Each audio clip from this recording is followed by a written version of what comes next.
Ampifaniana mandrakariva riavana malala no ozontsika miona toy izao indray a ia ny tenin'Andriamanitra hamaky izany sika andray fampianarana tsara avy amin'izany keo amin'ity anio ity.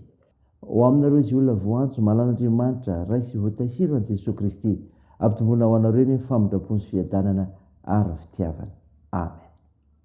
Alakamisy 24/20. Imajianantsika ireo hevitra hoe miasa ao mino ny fanahy masina. Andeha ry havana idera sy ankalazan'Andriamanitra isika. An Jehovah nitany izy rehetra eo aminy, izao rehetra izao sy mimponina ao aminy. Fa izy nanorina azy tambony ranomasina, tambony rano nampitoerany azy. Izy niakatra tendrombohitra Jehovah, ary izy nitoetra amin'ny fitoerany masina. Izay madio tanana sy mahitsy fo, izay tsy manahatra ny fanahano amin'ny lainga na menina mitaka. Andray fitahiana avy amin'ny Jehovah izy, ary fahamarinana avy amin'Andriamanitra ny famonjena azy. Amen.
Fa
ivavaka isika.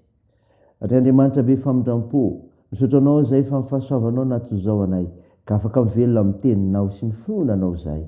Miteranao zay, mankalaza, mame voninahitsy ianaranao, fa mendrika ao anao loatra zany. Tompo, mpanota matsy zay, mamindra fo aminay, mamela ny elokay, finoa fahatsoanay. Fa ny fananamasina zay andraisana ny teninao, fa niakatra any an-danitra ianao Jesosy Kristy, ka hiasa mahery aty anatinay. Aminaran'i Jesosy Kristy mpanavitra anay, naovanay izany mivavaka izany. Amen. Ny fiainao antsika amin'ity ity ravina malala dia hitanao amin'ny filazantsara soratan'ny Lioka toko fa 420. Lioka toko fa 420 ka ny andininy fa 420 ka hatramin'ny fa 350. Mivako toy izao aminaran'i Jesosy. Dia hoy izy taminy, izao no teniko zay lazaiko taminareo, folombola tany aminareo aho, fa tsy maintsy ho tanteraka zay rehetra nandratanay teo amin'ny lalàn'i Mosesy sy ny mpaminany ary ny salamo. Dia nanokatra ny sain'ireo izy halala ny soratra masina, ary hoy izy taminy, izany ny voasoratra fa Kristy hiaritra ka hitsangana amin'ny maty amin'ny andro fahatelo, ary mba hotoriana amin'ny anaran'ny fibebahana sy ny famelan-keloka amin'ny firena rehetra manomboka eto Jerosalema, ary ianareo vavolombelona izany. Ary indro izao mampitondra teny fikasany raiko anareo, fa mitoera eo tantanàna mara-panafiana anareo amin'ny hery avy any amin'ny avo. Ary Jesosy tondra azy hatrany Betania, dia naranitra ny tanany ka nitsidrano azy. Ary mbola nitsidrano azy izy, dia nisaraka taminy ka nakarina ao any an-danitra. Ary izy ireo nitsaoka azy, dia niverina ao an Jerosalema sady faly indrindra. Ary teo kianja ny tempolo isan'andro izy nankalaza an'Andriamanitra. Amen. Ray masino, manamasinana amin'ny fahamarinana, ny teninao ny fahamarinana. Amen. Ravina malala, ao aminao trano ny fiadanany Jesosy Kristy ilay niakatra ao any an-danitra, niperaka avy an'Andriamanitra ray, ary mifona ao antsika. Mofinaina vakina tamintsika teo, filazantsara araka ny Lioka toko 420, andininy 420 ka hatramin'ny 350, tantara milaza ny akaran'i Jesosy Kristy tany an-danitra, manokatra ny saina hahalala ny soratra masina. Zany ry havana, izany ny akaran'i Jesosy any an-danitra, manokatra ny saina hahalala ny soratra masina. Efa laza tamin'ny mpianatra Jesosy talohan'ny nahafatesany, fa tsy maintsy ho tanteraka avokoa zay rehetra voalaza ny soratra masina momba azy ao amin'ny lalàn'i Mosesy sy ny bokin'ny mpaminany ary ny salamo. Dia niaminona azy sy nitsanganany amin'ny maty ary nanangana ny fanjakana vaovao. Ny alohan'ny akarany dia nataony ho zava-dehibe ny nanokatra ny sain'ny mpianatra mba hafantatra ny soratra masina ka ho izy. Izany voasoratra fa Kristy hiaritra ka hitsangana amin'ny maty amin'ny andro fahatelo. Isaraka amin'ny mpianatra Jesosy, ka raha inona fa momba ny mpianany marakariva izy, dia tsy maintsy ekena sy antenaina, fa amin'ny fomba hafa indray nanehoany fanatrehany, fa tsy toy izay niarahany tamin'ny fony izy mbola velona tetỳ an-tany. Zany ry havana, ny akaran'i Jesosy tany an-danitra mitondra fifaliana. Amin'ny lafiny iray dia fisarana amin'ny mpianany azo ilazana ny fiakaran'i Jesosy any an-danitra. Tsy tokony adonona nefa fa Jesosy dia efa nilaza hoe mahatsara nareo ny fialako. Ankehitriny isika dia tsy maintsy mandeha amin'ny finoana fa tsy amin'ny fahitana. Ny fitoeran'ny fanamasina ao anatsika dia zavatra sarobidy noho ny fahitana amin'ny mason'ny nofo. Betsaka ireo olona nahita maso kanefa tsy nino azy. Ny fanamasina ry havana no fanatrehan'i Jesosy ny mpianatra sy ny fiangonana ankehitriny. Tsy miankina amin'ny asan'ny olombelona ny firaisana amin'i Jesosy, fa miasa amin'ny fanamasina. Faly ireo mpianatra na dia nilaozany aza, satria ny fahamarinany teny rehetra no lazain'i Jesosy izy. Zany ry havana, andro ny akarana ny ry havana. Izao, manokatra saintsika izany alalan'ny soratra masina, mba azontsika mandray ny fifaliana, fa mitondra fifaliana ho antsika koa izany. Raisany ho anao, dia n'Andriamanitra ireo voninahitra. Amen. Mivavaka isika. Andriamanitra, misaotra anao no nofinaina nomenao anay izay milaza ny akaran'i Jesosy tany an-danitra, ka manokatra ny saina alalan'ny soratra masina ary mitondra fifaliana ho amin'ny mpino koa. Tompo, vavaka aminao izay ho an'ny asa fanompona nanandrinao ny tsiraray ho amin'izany.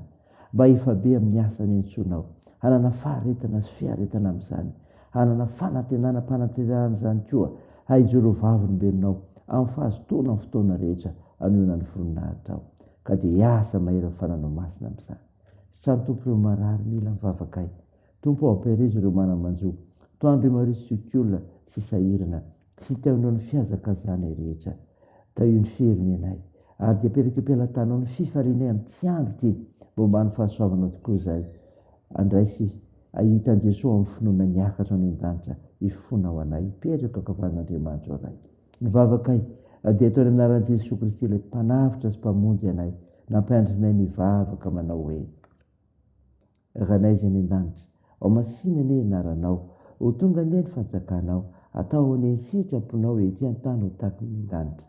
Meo any anio izay anona sahaza ao anay, ary mamela ny elokay tahaka ny namelanay izay meloka taminay, ary aza mitondra anay amin'ny fakam-panahy fa manafanay amin'ny ratsy, fanao ny fanjakana sy ny hery ary ny voninahitra mandrakizay. Amen. Raha sy finoana riavana ny izodrana tolotra anao amin'ny anaran'i Jesosy Kristy. Eny anie Jesosy Kristy tompitsika sy ilay Andriamanitra raintsika izay efa tiantsika, maintsika fampinoana marak'izay fanantenana tsara fahasoavana, ampionana ny fonareo sy ampahery hanao izay tsara rehetra amin'ny asa sy ny teny. Amen. Dia n'Andriamanitra irery ny voninahitra amin'ny anaran'ny Ray sy ny Zanaka ary Fanahy Masina. Amen.